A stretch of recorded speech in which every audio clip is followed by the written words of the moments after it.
Hey there. It's Nick and Ron with another edition of Ask Ron. How you doing today, Ron? Well, we're sitting here in the middle of our quick start school here on day 3, and we're taking a break to film this. So I'm doing great. So we're working even during our breaks, huh? Working even during our breaks. Yeah. All right. Well, we got quite a few questions this week. So we're going to start with Kevin from Florida. Kevin says, I like the benefit of terms, that is with the depreciation, cash flow, etc., but I would like to be able to take advantage of as many opportunities that come my way. What's the best exit strategy in a seller's market? High demand, low supply. That's a very loaded question because that answer depends on your personal business objectives. My exit strategy, if I buy it on terms, is to put a lease option tenant buyer in it, period. I don't care what kind of market it is.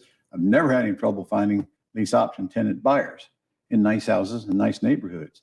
If I'm buying it for cash, I'm going to sell it for cash. Either I'm going to wholesale it or I'm going to rehab it and retail it. And right now, I'd rather not rehab them and retail them with all of the possible things that can go wrong along the process, especially in a market where we're not sure of going forward.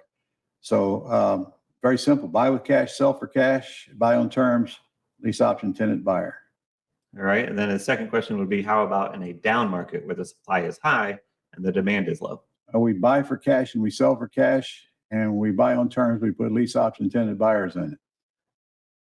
All right. Of course, it's a lot easier to get deals in a down market. Sellers are more motivated. Buyers are always motivated because 70% of them can't qualify for a loan. So anyway, so I'm telling you, I've been lease optioning houses in any market. I don't care. I've been through 6, 7 cycles. It don't make any difference. People always need a place to live. And probably the smartest thing you can do is quit listening to all the talking heads on television who have no idea what they're talking about. They just repeat it from one to the other. And most of it is non-reality fake news anyway. Tell you what, just go get so busy buying houses and putting tenant buyers in there, you don't have time to worry about things like that. That probably deserved a grouch monitor. It's too bad. I think John can pull it up on here too. That's all right. I think he might be able to. I've seen it enough. Michael in California says, I have a VA loan on a house. How do I lease option this? I assume you mean that the loan is in your name and you're personally liable for it. There's only 2 exits I have on that, and that is selling it for cash to get that loan paid off or put a lease option tenant buyer in it. However, I will tell you, I mean, I don't want you to do this, but I will tell you that there's a VA has a part of their statute is that they will not call the loan due because a veteran sells the house on contract. So you don't really have to worry about the due on sale clause, but still, as long as that loan is in your name, I want you to maintain absolute total control of that house. And remember now, you better check with your CPA if it's your residence, and then you go put a lease option tenant buyer in there. Pretty soon it's going to be an investment property, not your residence, and it'll be taxed a little differently. So get the updated rules on that. And it probably won't even affect you because, frankly, you only get taxed on your profit anyway. So I don't know how long you've been in the house or how much equity you got in it, but as far as I'm concerned, put tenant buyer in there and forget about it. All right. Garrett says, if you have a seller finance option, what happens if you don't have a tenant buyer lined up? I assume that means if I buy with owner financing and I got a payment coming up and I don't find a tenant buyer in time, is that the way you take it? I think so. Okay. First of all, I get 2 to 3 months before my first payment is due from the seller. But if I don't, and it comes, I just have to make the payment, for crying out loud, right? When you do these deals, you should take some of the money you're getting from that big deposit and set aside for things just like that. But that's the least of your concerns, making the payment on the house. And if you go on 2, 3 months and you can't find a tenant buyer, you better go back and look at what you're doing wrong, because it's certainly something. Again, tenant buyers are the majority of the market. Okay, you start out and you say, I'm going to want $30,000 down on it. Okay, month goes by and you don't get your 30. You might have to start lowering your expectations somewhat until you put somebody in there. What you don't want to do is take the very first person that comes along that's got a little bit of money just so you don't have to make that upcoming payment. I promise you, if you do that, you're creating a problem where you didn't have one if you develop a little bit more patience and wait for the person with the big chunk of money. And that's even more important in your really low income areas where, you get into an area where your median price home is $125,000. You're going to get hard pressed to get somebody to give you 20, 25 grand out of that. So if you get $5 grand, that's better than putting a tenant in there and getting no grand. I can tell you that. Plus they do the repairs. You don't. So you say the less money they put up front, the more headache they're going to be? That's correct. That's correct. And that's, of course, if I'm dealing with lower prices, I'm getting less money up front. So your headaches are going to be in your lower priced houses, even with lease options. If you have headaches, they're going to be in the lower priced houses. If you think about it, just common sense. The people who want to buy the lower priced houses are people who can't afford higher priced houses. So it don't take much to go wrong in their life before, their problem becomes your problem. But remember, tenant buyer doesn't pay the rent. They forfeit their deposit. That's why the more deposit you get, the less you care about whether they pay their rent or not. And remember, this is not a security deposit we're talking about. This is a non-refundable earnest money deposit or option deposit. It's part of the option to purchase. It's not part of the landlord-tenant rules that go along with a lease. All right.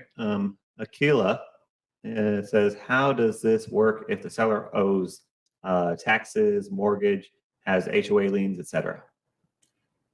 Well, I would have to have those numbers laid out in front of me before I can tell you how it works. But frankly, I don't mind. I buy houses. I love buying houses that are all screwed up with all kinds of liens. And that's a whole lesson in itself. And I don't even know if I put one on the Gold Club or not. Do you remember?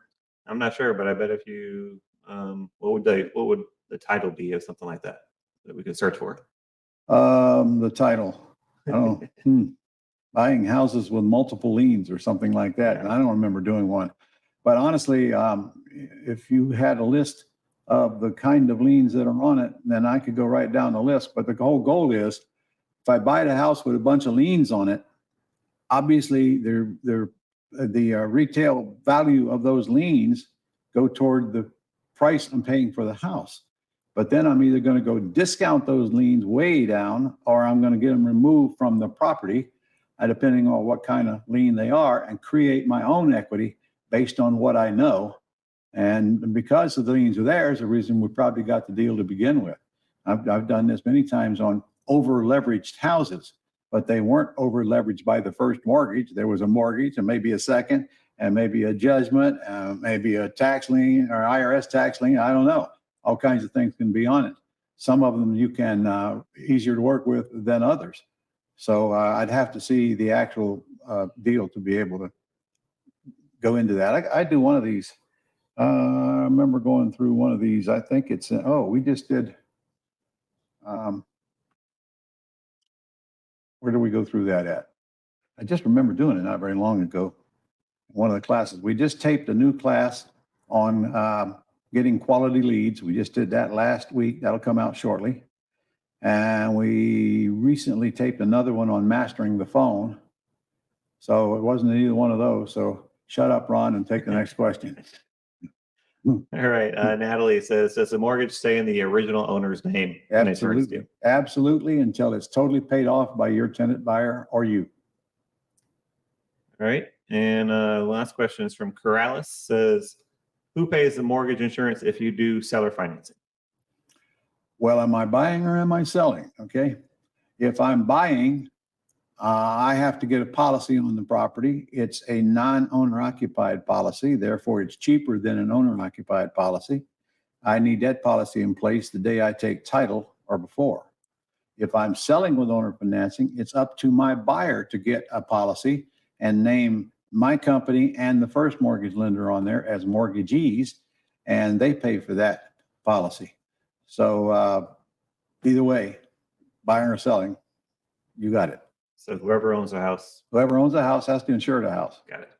It is that simple. Next question from her is, what happens if the owner dies when buying on terms? Okay, you're buying on terms and your owner dies.